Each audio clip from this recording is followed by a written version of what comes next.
Bom dia, irmãos. Graça e paz a todos. Vamos seguir nossa visão panorâmica. Segunda Crônicas, capítulo 6.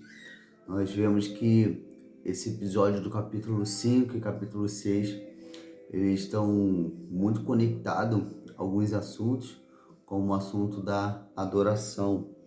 E nesse capítulo 6 nós vemos então Salomão ele abençoando o povo e pedindo que o olhar de Deus esteja voltado para aquele templo. E interessante que ele constrói esse templo para o Senhor, mas eu anotei aqui na minha leitura, nunca tinha percebido o quanto ele repete uma frase que ele fala que Deus viesse ouvir do céu as orações feitas naquele templo. Então ele dá uma ênfase que, embora aquele templo fosse construído para a habitação de Deus, ele mostra que a verdadeira habitação de Deus é no céu, na sua cidade celestial, e que aquilo era uma pequena réplica daquilo que existia no céu, onde Deus pudesse se manifestar para com os homens. Então, achei muito interessante, anotei alguns versículos. Então, por exemplo, versículo 23. Ó, no 23 não, vamos começar. No 23 mesmo, irmãos. Ó, ouve então do céu e age e julga os teus servos. 25. Ouve então no céu e perdoa os pecados do teu povo. 27. Ouve então do céu e perdoa o pecado dos teus servos. 30. Ouve então do céu o lugar da tua habitação. Tá vendo? 33. Ouve do céu o lugar da sua habitação. 35.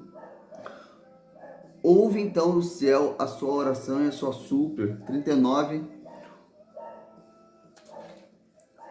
Ouve então do céu o lugar da sua habitação. Então, nesse episódio de inauguração do templo, dentro da oração de Salomão ao Senhor, ele deixa essa ênfase: Senhor, eu construí esse templo para o Senhor, mas o local da habitação do Senhor é o céu.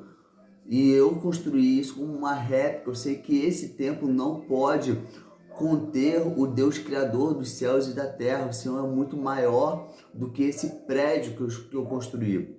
Então, achei essa dinâmica muito, muito maravilhosa. Então, olha o versículo. Um versículo que eu anotei aqui também.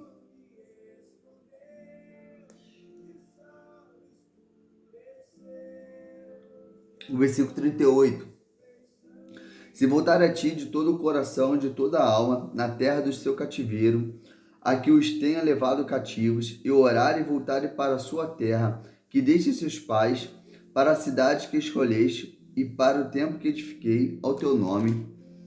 Ouve então no céu o lugar da tua habitação, a sua oração e a sua súplica, defende a sua causa e perdoa o seu povo que tiver pecado contra ti. Então, eu anotei aqui que o segredo da verdadeira adoração está relacionado ao coração.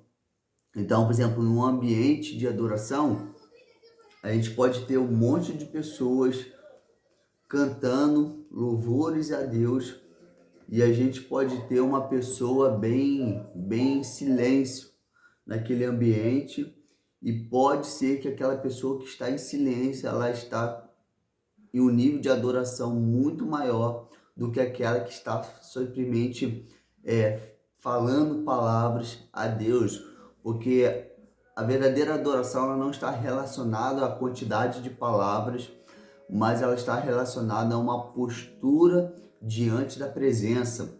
Como você se comporta diante da presença de Deus, como você se comporta no secreto, como você se comporta quando você está diante da presença do Senhor.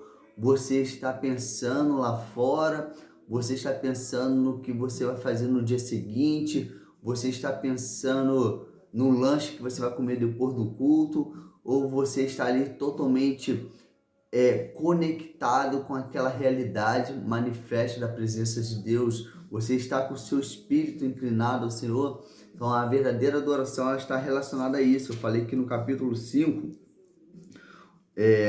o que me chamou muita atenção, né, eu compartilhei no vídeo anterior, foi que Asaf, Emã, Jedutum, os levitas, os sacerdotes, na inauguração do templo, eles tocavam, eles adoravam de forma especial. Versículo 13, quando tocaram as trombetas em um único som e cantaram para serem ouvidos, e não simplesmente de forma mecânica, religiosa ou ritual, não, eles cantaram para ser ouvido, louvando o Senhor e dando-lhe graça.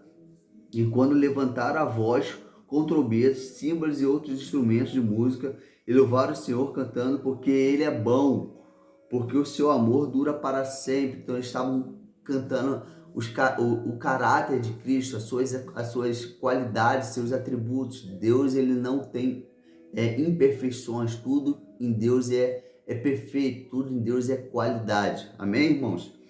E é isso, irmãos, então, que eu queria compartilhar com os irmãos